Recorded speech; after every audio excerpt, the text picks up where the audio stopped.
ഘോഷയാത്രയുടെ സംബന്ധമായിട്ട് എല്ലാം ഇത് അതിൻ്റെ മേൽനോട്ടം വഹിക്കുന്നത് കുറ്റിക്കൊല്ല അയൽവാസിയും അതുപോലെ ഇവിടുത്തെ ഈ കുറ്റിക്കൊല്ല ശ്രീ അയ്യപ്പ ഭജന മന്ദിരത്തിൻ്റെ മുമ്പത്തെ പ്രസിഡൻറ്റും ജോയിൻറ്റ് സെക്രട്ടറി പല കമ്മിറ്റി രൂപീകരിക്കുമ്പോൾ പല പദവിയെ അലങ്കരിച്ച വ്യക്തിയാണ്. ഈ ഭജന മന്ദിരത്തിലേക്ക് വേണമെങ്കിൽ വളരെയധികം ഉന്നമനത്തിന് വേണ്ടിയിട്ട് അഭിവൃദ്ധിക്ക് വേണമെങ്കിൽ വളരെയധികം ശ്രമിച്ച വ്യക്തിയാണ്.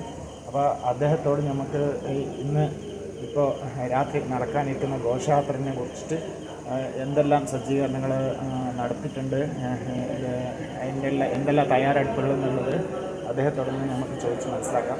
അപ്പോൾ നമസ്കാരം. കുറ്റിക്കോലെ ഭജന മന്ദിരത്തിൻ്റെ 26ാം വാർഷികാഘോഷമാണ് ഇന്ന് രാവിലെ മുതൽ നമ്മുടെ ഈ നാട്ടുകാരൊക്കെ കൂടി ആഘോഷിക്കുന്നത്.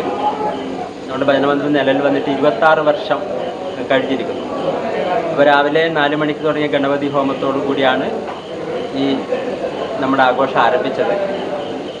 അതിനുശേഷം നമ്മുടെ പല പരിപാടികളും വന്നു. ഇനി 6 മണിയോടുകൂടി കുറ്റിക്കോൽ മഹാവിഷ്ണു ക്ഷേത്രത്തിൽ നിന്ന് ഒരു താലപ്പൊലി എഴുന്നള്ളത്ത് നടക്കുന്നുണ്ട്. അതിൻ്റെ തയ്യാറെടുപ്പിലാണ് എല്ലാവരും. നിരവധി ബാലികമാരും അമ്മമാർ, അതേപോലെ നാട്ടിലെ എല്ലാ സഹോദരിമാരും, എല്ലാ ഭക്തജനങ്ങളും മഹാവിഷ്ണു ക്ഷേത്രത്തിലേക്ക് എത്തും. അവിടെ നിന്ന് താലപ്പൊലി ഏന്തിയ ബാലികമാർ, അതേപോലെ മണ്ഡപം അലങ്കരിച്ചുകൊണ്ട് അയ്യപ്പസ്വാമിയുടെ വിഗ്രഹം അലങ്കരിച്ചുകൊണ്ട് മണ്ഡപം, നിരവധി അയ്യപ്പന്മാരും വാദ്യഘോഷത്തോടുകൂടി പേട്ടതുള്ളി നമ്മുടെ ഭജന മന്ദിരത്തിലേക്ക് വരികയാണ്.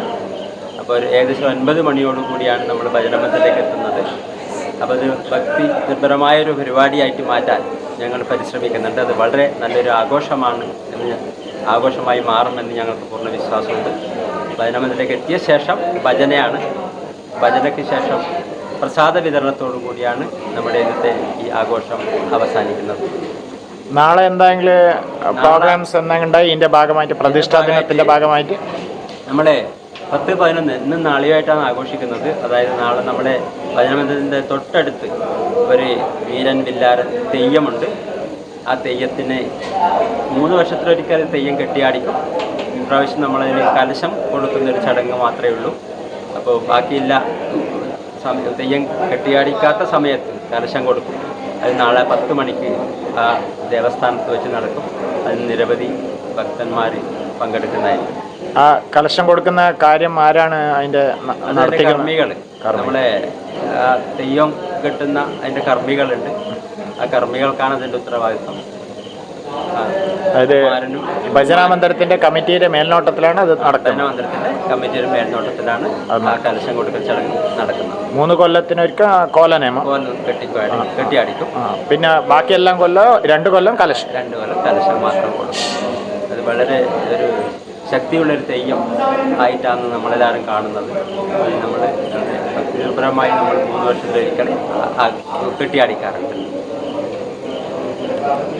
അപ്പോൾ ഘോഷയാത്രയ്ക്ക് എന്തെല്ലാം തയ്യാറെടുപ്പുകൾ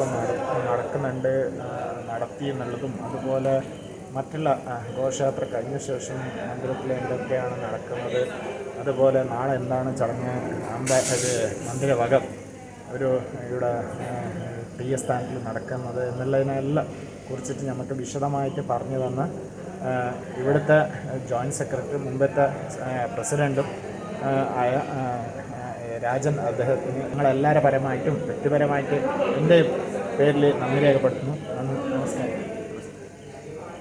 ഹായ് ഫ്രണ്ട്സ്, കുറ്റിക്കോൽ ശ്രീ അയ്യപ്പ ഭജന മന്ദിരത്തിൻ്റെ ഘോഷയാത്രയുടെ ഭാഗമായിട്ട് കുറ്റിക്കോൽ ശ്രീ മഹാവിഷ്ണു ക്ഷേത്രത്തിൽ നിന്ന് ഇപ്പോൾ ഘോഷയാത്ര വന്നുകൊണ്ടിരിക്കുന്നത്, അതാണ് നമ്മളിപ്പോൾ കാണുന്നത്.